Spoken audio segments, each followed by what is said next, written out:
Nu ką, sveiki visi. Turbūt pažįstamas jausmas, ar ne?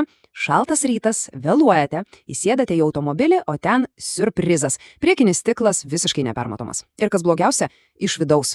Šiandien mes išnarpliosim šitą paslaptį. Išsiaiškinsim, kodėl taip vyksta ir svarbiausia, ką daryti, kad tai nebesikartotų. Būtent kodėl iš vidaus. Juk tai ne tik laiko gaišimas, kol viską nugramdai ar nuvalai, bet tiesą sakant, tai rimtas pavojus saugumui. Tai iš kur atsiranda ta drėgmė, kuri vėliau virsta ledu ant vidinės stiklo pusės? Atsakymas pasirodo slypi paprastoje fizikoje ir viskas yra stebėtinai logiška. Gerai, panerkime į tai šiek tiek giliau.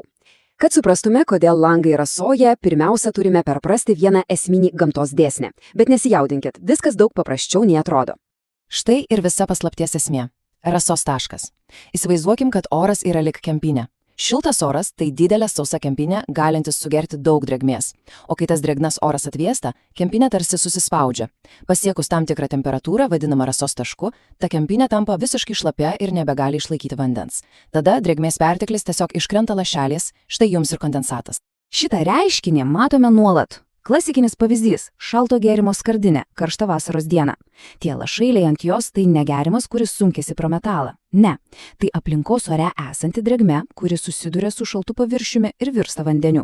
Na, o šaltą žiemos rytą jūsų automobilio stiklas ir tampa ta šalta skardinė, ant kurios kondensuojasi visa šiltesnėme salone esanti drėgmė.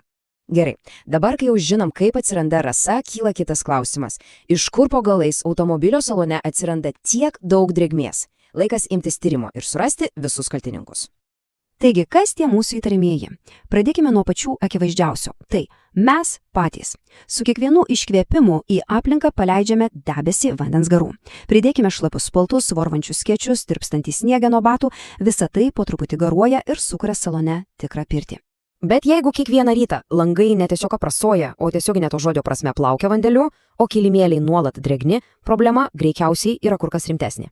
Tai ženklas, kad kažkur automobilyje gali slėptis tikras nuolatinis vandens šaltinis. Ir patikėkit, tai nėra tik teorija. Štai paklausykit realios istorijos. Vienas automobilio entuziastas, pavargęs nuo nuolatinės drėgmės, tiesiog paliko per naktį salone įjungtą buitinio oro sausintuvą. Rezultatai, švelniai tariant, jį šokiravo.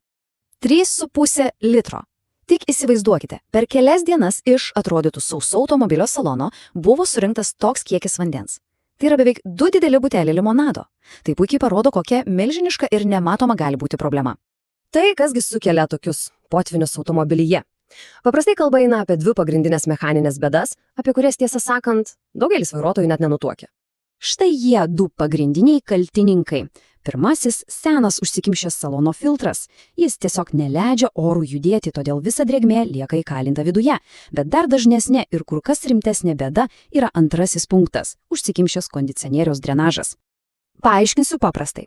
Automobilio kondicioneris net ir žiema veikia kaip oro sausintuvas. Visą surinktą vandenį jis turi pašalinti lauk per specialų vamzdelį po automobilio dugnu.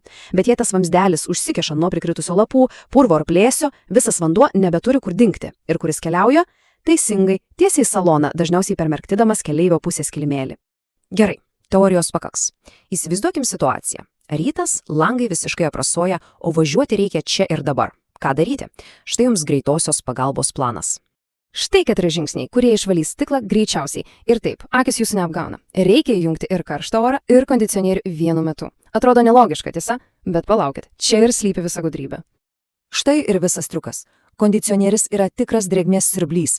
Taigi, kol karštas oras greitai garina drėgmę nuo stiklo, kondicionierius tą pačią akimirką ją sugaudo iš oro ir pašalino lauk.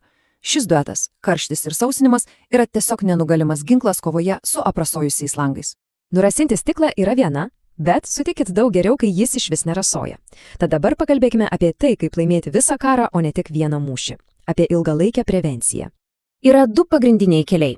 Galima rinktis senus, laiko patikrintus, liaudiškus metodus arba pasikliauti šiuolaikinę chemiją. Pažiūrėkime į abiejų privalumus ir žinoma trūkumus.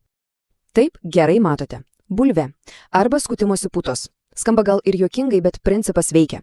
Tiek bulvės krachmolas, tiek putų sudėtis palieka ant stiklo plonytę nematomą plėvelę, kuri neleidžia vandenį susiburti į lašelius. Bėda ta, kad poveikis labai trumpalaikis, o važiuojant prieš saulę ar naktį tie palikti dryžiai gali varginti labiau nei pats rasojimas. Specializuoti purškalai veikia kur kas sumaniau. Jie sukuria ant stiklo patvarų ir visiškai skaidrų sluoksnį, tarsi nematomą skydą.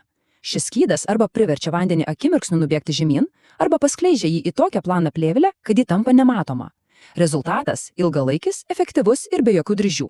Bet žinot, visos šios priemonės, tiek liaudiškos, tiek cheminės, yra tik kova su simptomais. Pats efektyviausias būdas nugalėti drėgmę yra pašalinti jos priežastį. O tai reiškia vieną – reguliarią ir teisingą automobilio priežiūrą. Štai paprastas planas, kurio laikantis ryto dramos turėtų baigtis. Kasdieniai įpročiai kaip sniego nupurtimas daro didžiulį skirtumą. O kačių kraikas senojo kojinėje tai pigus, bet stebėtinai efektyvus oro sausintuvas. Bet svarbiausia, nepamirškite kasmetinių darbų. Naujas salono filtras ir drenažo patikra. Tai maža investicija, kuri sutaupys marės laiko ir nervų. Na ir apibendrinant viską, ką šiandien aptarėme, pabaigoje norisi užduoti vieną, bet labai svarbų klausimą. Šis klausimas gali ir skamba dramatiškai, bet jis puikiai apibendrina visą problemą. Nuolatinis langų rasojimas gali būti ne tik erzinantis nepatogumas, tai gali būti rimtas signalas, kad po kilimėliais kaupėsi vanduo, kuris ardo kėbulą ir skatina pelėsio augimą. Tad nelaukite blogo kvapo ar gedimų, būkite žingsnių priekyje, nes sausas automobilis yra ne tik patogus, bet ir saugus bei sveikas.